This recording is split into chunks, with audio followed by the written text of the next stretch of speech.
2 నెలల క్రితం అనంతపురం సాయినగర్లో పాత పావని హాస్పిటల్లో విధ్వంసం అనే మీడియాలో అంతా వచ్చింది. ఆ తర్వాత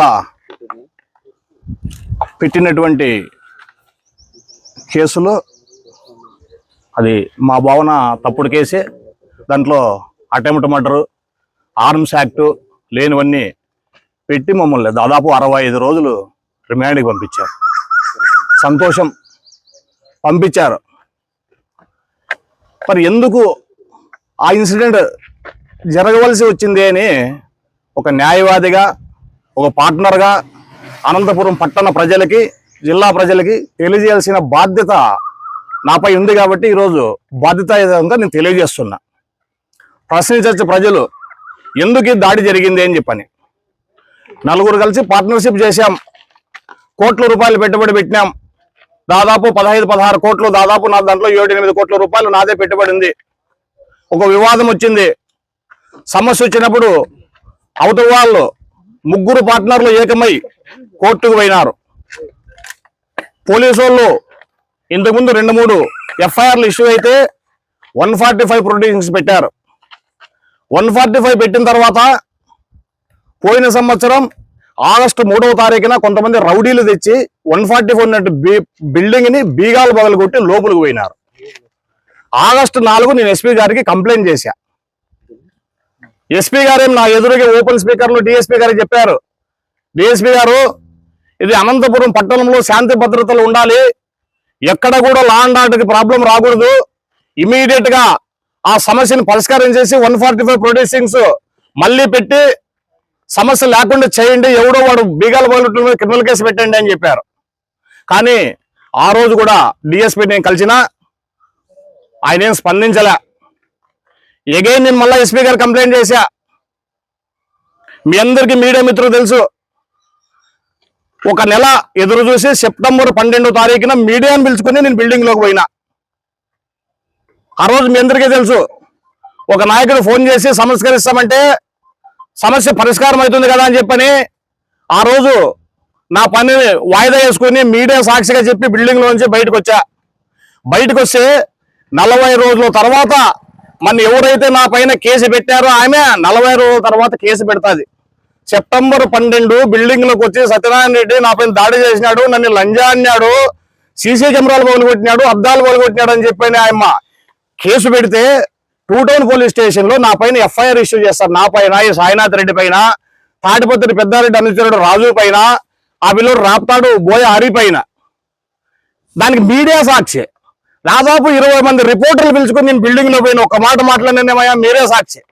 ఇంతమంది ఎదురుగా ఆ రోజు నేను బిల్డింగ్ లో పోయి ఎందుకు దౌర్జన్యం చేస్తున్నారని అడిగిన దానికి 40 రోజుల తర్వాత ఆయన కంప్లైంట్ ఇస్తే ఎఫ్ఐఆర్ ఇష్యూ చేశారు నా పైన పోలీసు వాళ్ళు.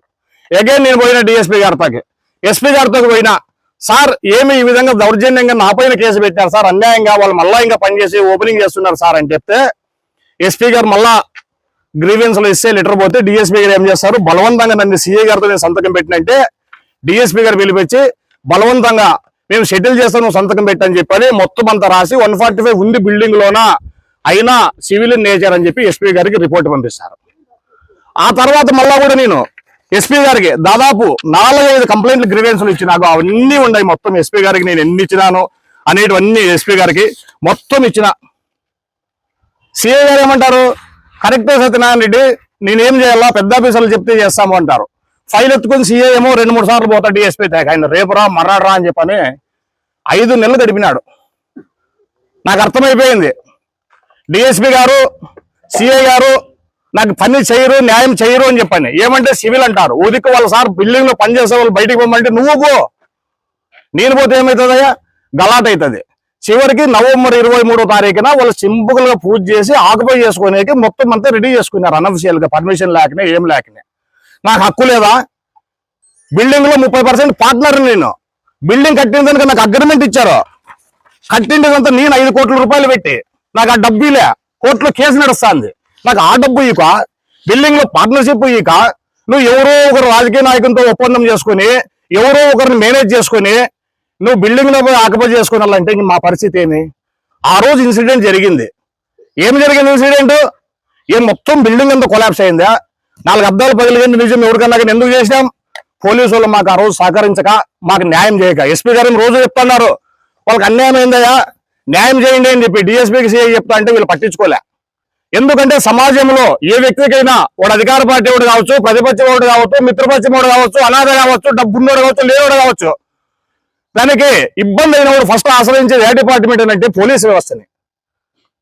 మరి అటువంటి పోలీసు వ్యవస్థ కింద ఆఫీసర్లు ఈ విధంగా చేస్తే మాకు దిక్కేవుడు అని అడుగుతాండ.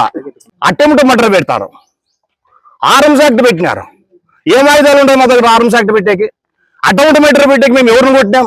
కనీసం మనసులు కాదు కదా, అడవిలో కుక్కను కూడా కొట్టలే మేము. ఓ కుక్కను కొట్టినా కూడా సరేలేప కుక్కనన్నా కొట్టినాము, అటెంప్ట్ మర్డర్ పెట్టినారు అనుకుంటా అండి. మీ కంప్లైంట్ ఏమి ఇస్తుంది? సెమిటి తీసుకున్న దొమ్మల మీద కొట్టినారు, నేను హాస్పిటల్లో ఉన్నాను అంటది. మీడియానే సాక్షి, వేరేది కాదు. నేను చెప్తాను, 9-10 ఇన్సిడెంట్ చేస్తే 10 గంటలకు ప్రెస్ మీట్ పెట్టి చెప్తాది. సాయంత్రం దాకా పోలీస్ స్టేషన్ లో ఉంది. కానీ ఆ రోజు ఇంకొక ఆశ్చర్యకరమైన విషయం అంటే పోలీసులకు నా మీద ఎందుకు కష్టాన్ని అడుగుతా అంట. నేనేమన్నా తీవ్రవాదినా, దేశద్రోహినా, ఏ గంజా సప్లైదారునా? ఒక మామూలు కుటుంబం అయ్యా, నేను న్యాయవాది కుటుంబం నాది. ఈమెమో డాన్సింగ్ దాని మాదిరి సిఐ తగ్గిపోతుంది, ఎస్పీ తగ్గిపోతుంది, డీజీపీ అలాంటి బర్ర పట్టుకుని ఏడుస్తుంది.